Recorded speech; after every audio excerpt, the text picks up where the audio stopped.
Welcome back to another episode of Rock Boys Football. I have been extremely vocal that I'm a massive fan at both Florida State and Miami's roster heading into the 2024 season. I've even gone as far in saying these are probably my two teams that I'm picking to win the ACC if you throw in Clemson as well. I think there's kind of that clear, from a roster standpoint, that clear benchmark that Florida State, Miami, and Clemson are probably at the top of the ACC. Now, between Miami and Florida State, I want to do a little bit of a roster battle and talk about position by position, what team has the edge at those position groups. Really excited to get into this one. This is not necessarily who I'm taking to win on October 26th, but it's more early March. What position groups do you have more confidence in between Miami and Florida State? Obviously, a long way to go. Really excited to get into this one. Before we do, and as always, just want to say thank you to you guys. And it is no secret, both of these programs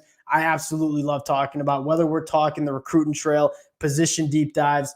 Y'all continue to show a ton of love, a ton of support to the boys. If y'all do enjoy the content, consider subscribing to the channel. And way more importantly, would love to hear from you guys in the comment section. This is what makes the sport of college football, in my mind, so special. These kind of rivalries, and with both these teams, I think on track to become probably one of the better programs across the country. Both teams clearly going in the right direction. This is a really fun conversation to have. I'm excited to get into it. And without further ado, let's go. And I think you start with the quarterback position. I think this one, I think most people lean Cam Ward here. Even the Florida State fans, you go back to the days where it was between DJU and Cam Ward for Florida State. I mean, both of these teams were gunning for Cam Ward.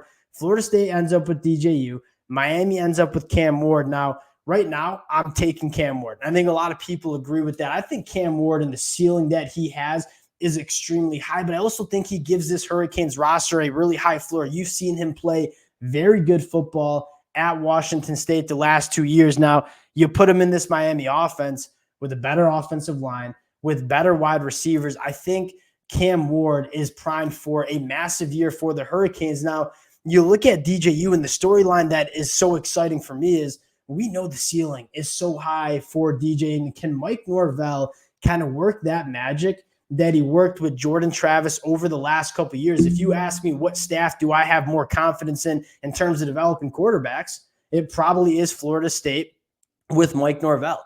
And so can Mike Norvell work that magic with DJU? Because we know DJU's got one of the more powerful and talented arms that you see in college football. And if he can put it together, that's going to be a special quarterback in 2024. But right now, early March, I think you got to lean Cam Ward. Now, the more interesting conversation here. Now, the depth charts are not totally accurate. Miami, they don't have included the true freshmen and transfers. You take a look at the wide receiver room. I think this is where the conversation gets really exciting. If you were to ask me right now, you're lining up tomorrow, what wide receiver room are you taking? I'm going to lean with the Miami Hurricanes because I think you have more returning production. I think you have a higher floor right now with this Hurricanes wide receiver room, right? Xavier Restrepo returning, I think one of the better wide receivers in all of college football. And I think that connection between Cam Ward and Xavier Restrepo going to be extremely special. You throw in a guy like Jacoby George. You throw in a couple of young guys like JoJo Trader, Nikar, Ray Joseph. I think I lean Miami right now, but going to Florida State, this is a Florida State wide receiver room that we've kind of said the ceiling is extremely high. You just don't necessarily know what you have yet. Guys like Malik Benson, all the talent in the world, guy that's 6'1", 190 pounds, running a 10.4 in the 100-meter dash. You have guys like Kentron, Hakeem Williams, Destin Hill. There's a lot of guys that don't necessarily have the returning production numbers. They haven't necessarily shown what they can do on a college football field. But if you follow the recruiting trail, if you read the spring practice notes, you kind of know that Florida State in this wide receiver room is kind of like a sleeping giant. And so the conversation is going to be, come October 26th, when these teams square off, what does this wide receiver room look like for Florida State? Because you fast forward a couple months, I don't think it's crazy to say, okay, Florida State might have the edge in the wide receiver room. But as of right now, in early March, you have to lean with the Miami Hurricanes. Next position we're going to go to, and I'm going to cop out here and just say a push here, that running back room.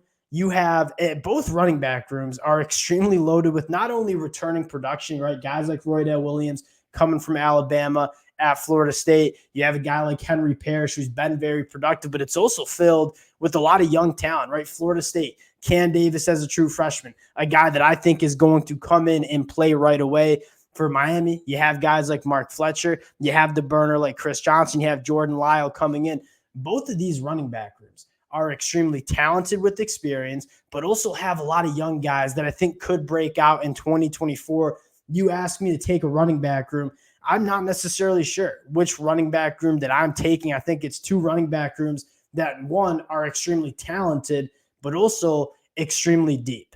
Now, the next position group you take a look at is the offensive line. And again, Miami, this roster that I have, or depth chart, not including the transfers that they have coming in, I'm going to lean Miami with the offensive line right now. Now, Florida State, I think, has a lot of depth. It has a lot of experience. It returns a lot of guys from last year. And I think the narrative around Florida State is that, can this offensive line stay healthy in 2024? I thought that Florida State offensive line in 2023, as critical as I was of it at times, was a solid group, and it's continuing to get better. I think the narrative with Florida State's offensive line is you got to stay healthy, and I think they did a really good job bringing in some more depth, right? TJ Ferguson from Bama, Richie Leonard from Florida.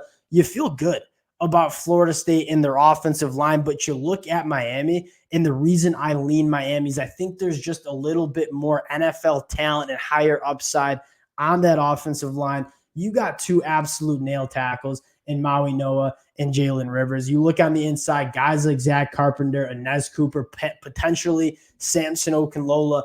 I think when you look at Miami and Florida State on the offensive line and you start saying how many NFL caliber guys are on each offensive line, you probably lean Miami. And so for that reason, I'm going to take the Hurricanes on the offensive line. But again, I think Florida State has done a really good job developing that offensive line throughout the last couple of years. Now, flipping sides to that defense. And let's start with the defensive line. Both teams, I think, have exceptional edge rushers, right? You start with Florida State. Patrick Payton, I think you got two of the best pass rushers in the country on both of these teams, right? Patrick Payton at Florida State, Ruben Bain for the Hurricanes. Two guys that I don't think it's crazy to say, hey, those are two All-American pass rushers on the outside. I like Florida State in terms of the depth they have at that edge rusher position. You start talking about Marvin Jones Jr., Sione Lalea. You got Tumoe Dojaye from West Virginia. Really big fan of the flashes that he showed on the film for West Virginia. And I think both of these teams have really good edge rushers. And I think the question mark on what defensive line you're taking is, all right, on the inside of that defensive line, who's got the game records, right? And you look at Florida State, guys like Darrell Jackson, Joshua Farmer, played really good football at times. Obviously, Darrell Jackson, I thought, flashed some things. The only game we got to see him against Georgia in the bowl game. I'm going to lean with the Hurricanes on the defensive line because I think there is just a little bit more depth. You talk about Ruben Bain. You talk about Nigel Kelly. Akeem Mesidor is a guy that, sat out most of the year with an injury in 2023, was phenomenal in 2022. I think you're looking at two of the best defensive lines in the country. Going to lean the Hurricanes because I think they have some more returning production than Florida State. But this is another conversation that, what are these groups going to look like come October 26th when both of these teams play? Because you got some really talented guys for Florida State up front as well. Now, the last two position groups we want to take a look at, these are probably some of the position groups that we have question marks for both of these programs. Right at the linebacker spot, I think it's a no-brainer. Most Florida State fans going to agree that Miami probably has the better linebacker room, right? Francisco Maui Noah, Wesley Bassint, two guys that played really good football. I'm a massive fan of Francisco Maui Noah and what he can do, not only as a box linebacker, taking on blocks, being a force in the run game, but also a guy that can go sideline to sideline. I like that linebacker room. I think the question is the depth behind those two guys. And then you look at Florida State. This is largely the biggest question mark that you have for this Florida State roster heading into that 2024 year. And that is, you got DJ Lundy coming back. That's massive. You bring in Sean Murphy from Alabama. Outside of that, Sean Murphy's a guy that hasn't really played much football. DJ Lundy's really the only guy that you have a lot of confidence in heading into 2024. Edge Miami for the linebacker room. But then you go to the secondary, and I think it's a pretty clear edge for Florida State, right? You talk about guys like Ventrell Cypress, you bring in Earl Little, Azare Thomas.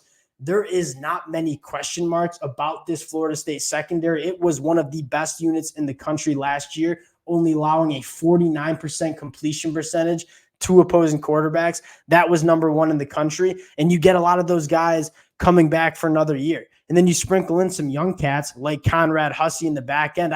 This is a Florida State secondary that in my mind is one of the best in the country. And you look at the Hurricanes, I think this is probably the unit that you have the most question marks for the Miami Hurricanes, right? You're replacing two NFL caliber safeties in Cam Kitchens and James Williams. You look at the boundary cornerback spot, and I think you like what you have with Daryl Porter. I think you are pretty confident with Damari Brown on the outside. You're looking for those steps from a guy like Jadias Richard, the transfer from Vanderbilt. And then you look at the back end, and it's a lot of kind of question marks that hopefully we get answers to in spring. Savion Riley coming in from Vanderbilt. You hope that he puts it together. You're bringing Misha Powell in the transfer portal, a massive addition. But you look at what team do you have no question marks for? I think it's Florida State in the back end opposed to this Miami roster. Now, going into the overall roster, I gave the edge, I guess, to the Hurricanes in a lot of these spots.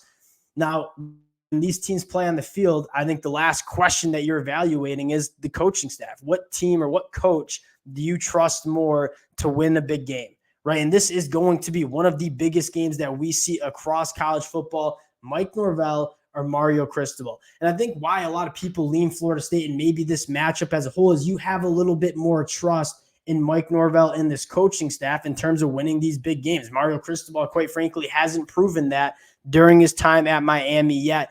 This is a massive year for Mario Cristobal and this Hurricanes team to show that they can win these kind of games. We're going to go through obviously and kind of pick this game when the time comes. I'm not going to come out and make a prediction right now. I want to go through spring practice. Obviously, both these teams going to make some additions in the transfer portal. I guess we'll kind of cut it at this. What roster am I taking heading into 2024 right now, early March? It's going to be the Miami Hurricanes. What team and what coaching staff do I have more confidence in winning big games? It's probably Mike Norvell and that Florida State staff. I think that sets up for an extremely exciting game on October 26th. Cannot wait for this game to come. Can't wait to break it down. Appreciate you guys rocking with the fellas. If y'all do enjoy the content, consider subscribing to the channel. Appreciate you guys, and we'll talk to y'all later. Peace.